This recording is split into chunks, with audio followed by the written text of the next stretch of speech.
जरा सोचिए, हमारा शरीर एक कमाल की मशीन है ना? ये एक ऐसी मशीन है जो कभी रुकती नहीं और इसे चलाने के लिए लगातार फ्यूल की जरूरत पड़ती है। तो चलिए, आज इसी फ्यूल की यात्रा पर निकलते हैं और देखते हैं कि ये बनता कैसे है और शरीर के हर एक हिस्से तक पहुंचता कैसे है।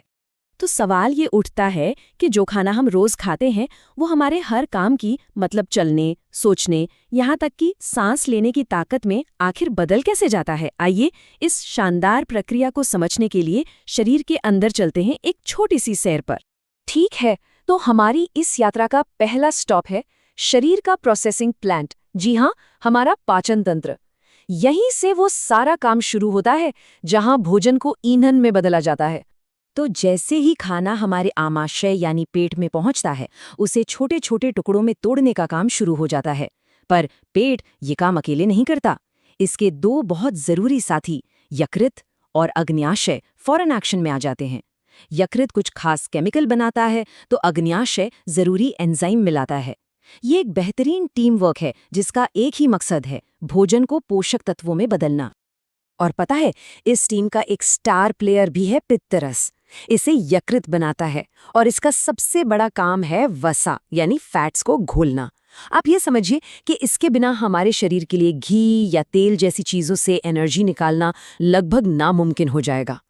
अच्छा, तो अब हमारा ईंधन बनकर तैयार है। लेकिन अगला कदम क्या है? इसे शरीर की करोड़ों अरबों कोशिकाओं तक पहुंचाना। तो अब हम एंट्री ले रहे हैं शरीर के अपने सुपर हाईवे पर। और ये सुपर हाईवे और कुछ नहीं, हमारा रक्त परिसंचरण तंत्र है। धमनियों और नसों का एक ऐसा घना जाल जिसमें हर पल खून दौड़ता रहता है।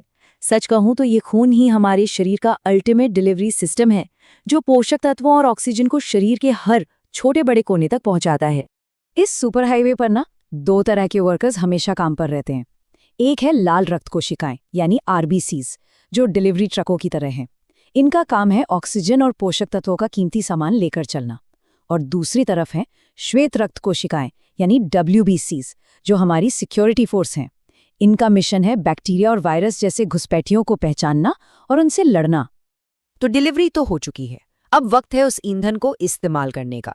और इसके लिए हमें और भी जूम इन करना होगा, मतलब सीधा कोशिकाओं के लेवल पर पहुंचना होगा जहां असल में सारी एनर्जी पैदा होती है।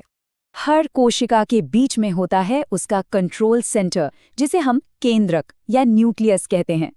आप इसे कोशिका का दिमाग भी कह सकते हैं।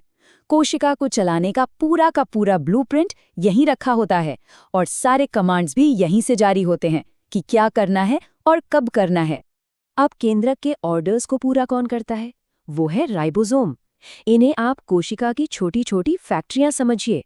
इनका काम है प्रोटीन बनाना, जो हमारे शरीर के बढ़ने और उसकी मरम्मत के लिए जरूरी बिल्डिंग ब्लॉक्स की तरह काम करते हैं। और अब आते हैं असली हीरो पर, पावर हाउस यानी माइटोकॉन्ड्रिया।